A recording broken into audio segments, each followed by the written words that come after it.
Wrestling is not an easy business to become super successful in. Just think of all the wrestlers out there trying to make it who don't. It's not because they're not good or talented enough, it's just exceptionally hard to get over that hurdle and get yourself to where you want to be. Luck more than anything. Stupid damn luck. So imagine trying to make it, having a leg up in the sense you have a famous relative already in the industry, getting a decent spot, and then realizing you can't elevate yourself from there because everybody just associates you with your own flesh and blood. It's almost worse. So close, yet so far. I'm Simon from WhatCulture.com. This is 10 wrestlers who lived in the shadow of more famous relatives. Number 10, Joe Malenko. The Malenko is widely regarded as one of the most gifted technical wrestlers of his or any other generation. This is why it's kind of bonkers that brother Joe, who may actually have been even better, is basically an utter unknown. How does that make any sense? The Malenko brothers toured Japan for the better part of 4 years, both as a team and as opponents. In that time, they became very well known on the circuit, but Dean soon made the jump to ECW and he became massively popular. Eventually, he'd sign a full-time contract with WCW, where he blossomed as a 4-time Cruiserweight champ and even became a member of the legendary Four Horsemen. Joe, unfortunately, was more of a part-time wrestler for ECW and WCW during that same time period. His in-ring appearances were usually tied in with his younger brother. It's a shame Joe never got more recognition. His trainer Carl Gotch called Malenko his greatest ever student.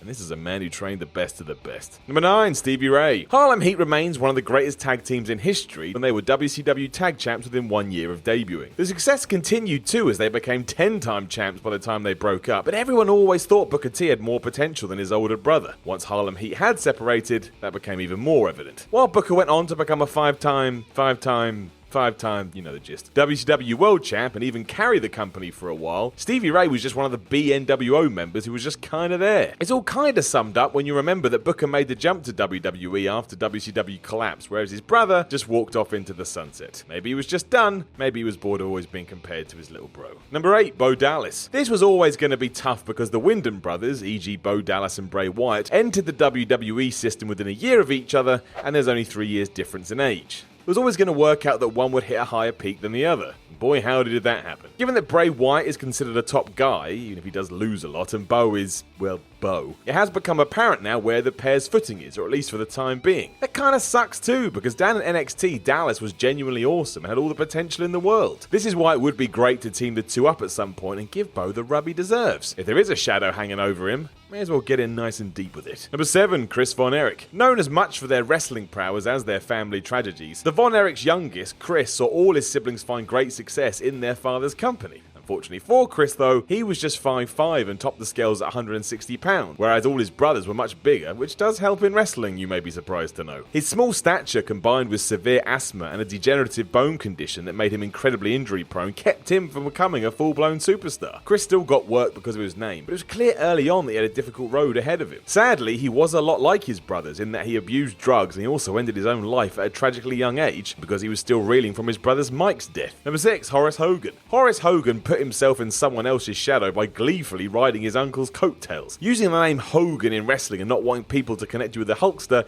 is like another actor using the name DiCaprio and whining anytime someone mentioned the star of Inception. So you can't really feel too bad for Horace. He did this to himself. Debuting as a member of Raven's flock, Horace's true bloodline was revealed during the infamous Hulk Ultimate Warrior redo in 1998. Ultimately, Horace's main contributions during his time in WCW were this, and just hanging out with the NWO. He was so tied to the Hulkster that when the man himself walked out of the company, Horace all of a sudden found he didn't have a job either. Talk about throwing yourself in at the deep end. It kind of worked as Hulk got Horace a WWE developmental contract when he went back home. That could only take him so far, hence why he eventually vanished. Number 5, Marcus Laurinaitis. Outside of Asia, people may say that John Laurinaitis is living in his brother Joe's shadow. After all, Joe became one half of what is arguably the most iconic and respected tag team of all time, and that's the Legion of Doom or the Road Warriors, while Johnny's most remembered as one half of the Dynamite Dudes and as the legitimately hated Raw GM. But in Japan, Johnny Ace is a legend. But then there's Marcus, and well, he's definitely coming in at number 3. Best known under his ring name The Terminator, Marcus had a relatively short stint in the business, and throughout that time, barely anybody knew who he was. He did work alongside brother Johnny in both Florida and Japan, and while die-hard fans probably remember some of his work in WCW as Mike Fury, it's clear that he never got to where his brothers were. Number 4, Bruce Hart. Now all the brothers were actually pretty successful as wrestlers, but only Owen and Brett made it big in the WWE. That's why when Bruce tried to replicate that and it didn't didn't work out, well, it was just complicated all around. What sums this up the most is that the Owen-Bret feud was originally supposed to be a Bruce and Bret feud, an idea that Bret campaigned to have changed because he didn't think he could put on the same caliber of matches with Bruce that he could do with Owen. Strike one. Instead, Bruce was relegated to a minor role in the storyline, strike two, and after being snubbed, he headed to the indie circuit, strike three. You'll still see him pop up from time to time on WWE TV, but let's be honest, he never really made a proper mark in the business. Number 3, Chavo Guerrero Jr. This was always going to be difficult given his uncle was Eddie Guerrero, but it is true that most of Chavo's successful gimmicks and storylines involved Eddie in some way. That's obviously because the two had serious chemistry, but it didn't help Chavo when he moved away from the pairing and didn't stand out as much. Although a lot of that blame needs to go on other people too, given he was once turned into a golfer called Kerwin White. With all that said, Chavo has still achieved a lot, becoming a 6-time Cruiserweight champion, a 5-time Tag champion, and having a decent run as ECW champion. And he was very good between the ropes, just so happened that Eddie's name was always close behind. Number 2, Lanny Poffo. Imagine you were the Macho Man's real-life brother and you also wanted to be a wrestler. I mean, you just give in, right?